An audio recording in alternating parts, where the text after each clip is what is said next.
नमस्कार दोस्तों, मैं मोहम्मद जावेद अंसारी नई सोच लेकर फिर से आ गया हूं।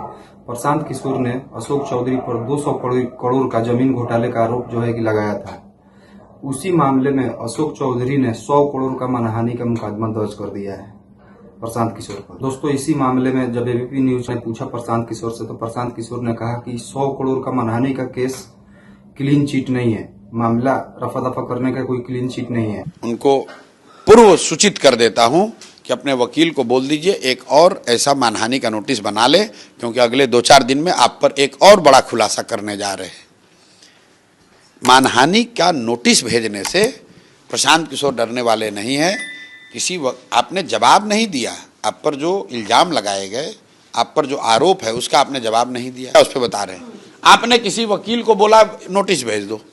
भाई, आप लोग को यह समझने की जरूरत है, और जनता समझती है इस बात को, मानहानि का नोटिस भेजना क्लीन चिट नहीं है। ये कोर्ट का कोई ऑर्डर थोड़ी ना है कि अब अशोक चौधरी बच गए आरोप से। जो आरोप आप पर लगे हैं उसका जवाब आपको देना है। उसका जवाब न देकर आप मानहानि का नोटिस भेज रहे हैं, तो मानहानि का नोटिस आपने वकील से भेजा है, वकील हमारे निपटेंगे उनसे। हमारी आपसे जो पॉलिटिकल लड़ाई है वो सीधी बनी हुई है। आप पर जो आरोप लगाया गया है उस पर हम कायम हैं, उसका जवाब दीजिए। और ये सिर्फ मैं ही नहीं कह रहा हूँ, ये तो उनके दल के नीरज जी भी बोल रहे हैं, जो मुख्य प्रवक्ता है। नीरज कुमार के बारे में बिहार में ऐसा कहा जाता है कि नीरज जी वही बोलते हैं जो नीतीश जी कहते हैं। तो आज अगर नीरज कुमार ये कह रहे हैं कि अशोक चौधरी आके सब मानहानि का केस किया है, तो एक और मामला जो है कि हमारे खिलाफ दर्ज कर ले, क्योंकि बहुत जल्द एक और उनके खिलाफ में मैं भ्रष्टाचार पे उठाया था। जो बेतिया के लोकसभा सांसद है, उनके ऊपर पेट्रोल चोरी, पेट्रोल में भ्रष्टाचार करने का आरोप लगाया था। फ्लाईओवर नेशनल हाईवे का था, वो बनने नहीं दे रहे थे, क्योंकि उससे इनका पेट्रोल पंप का बिक्री कम हो जाता। इन्होंने कहा ना, ऐसा तो कोई बात नहीं है, बेतिया का एक एक आदमी जानता है।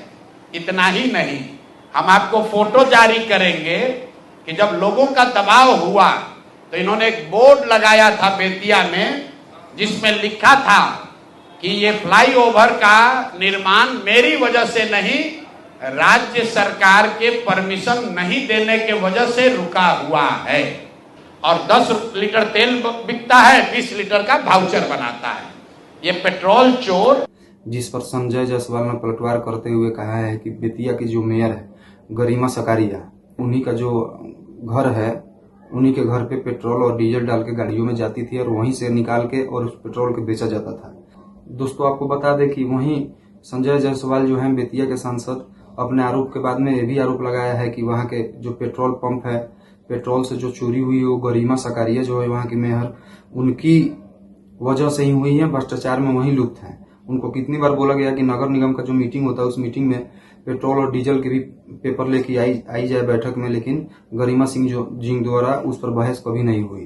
तो संजय जायसवाल ने पलटवार करते हुए बोल दिया है कि वहां की मेयर द्वारा भ्रष्टाचार किया जा रहा है डीजल और पेट्रोल में।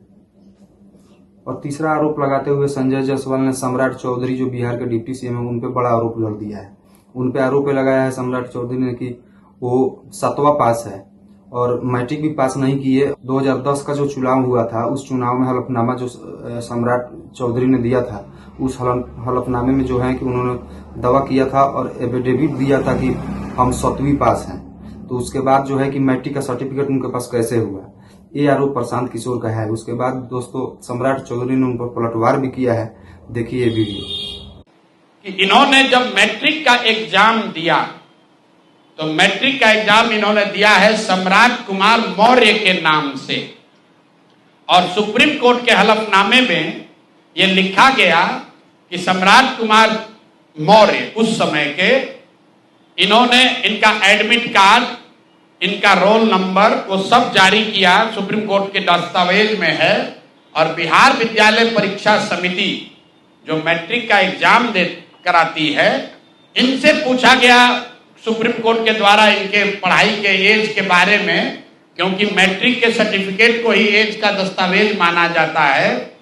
तो उसमें बिहार विद्यालय परीक्षा समिति ने बताया कि सम्राट कुमार मौर्य करके जो विद्यार्थी मैट्रिक की परीक्षा पास करने का दावा कर रहे हैं, ये एक्चुअली 234 नंबर इनको आया था, ये मैट्रिक परीक्षा फेल हो गए थे। ऐसा हलफनामा सुप्रीम कोर्ट में दायर किया गया। तो इसको ध्यान रख लीजिए। 1998 में सुप्रीम कोर्ट में जो दस्तावेज जमा किया गया, जिसके आधार पर सुप्रीम कोर्ट ने इनके एज का निर्धारण किया, उस दस्तावेज के मुताबिक सम्राट कुमार मौर्य मैट्रिक का एग्जाम पास नहीं किए, उनको 234 नंबर आया, उनको फेल कर दिया गया। इसका दूसरा प्रमाण यह है कि 2010 में जब सम्राट चौधरी ने अपना हलफनामा दिया तो उसमें लिखा कि मैं 7वीं पास हूं। दोस्तों, आपको हम बता दें कि प्रशांत किशोर जो है लगातार एनडीए के नेताओं पर हमलावर हैं। पहले अशोक सम्राट पर हमला किए, भ्रष्टाचार का आरोप लगाया, फिर संजय जायसवाल पर तेल चोरी के आरोप लगाया। उसके बाद में बीजेपी के जो अध्यक्ष हैं बिहार के दिलीप जायसवाल, उन पर भी आरोप लगाया। अशोक चौधरी पे जो है कि आरोप लगाया। उसके बाद में जो है कि स्वास्थ्य मंत्री मंगल पांडे, उनके ऊपर भी आरोप लगा रखा है। तो इनको खुल के आके जवाब देना चाहिए। देखिए, इसमें मुद्दा क्या है कि बिहार के जो मुख्यमंत्री है उनके ऊपर भ्रष्टाचार का आरोप लगा नहीं है अभी तक। परिवारवाद और भ्रष्टाचार का अभी तक आरोप लगा नहीं है।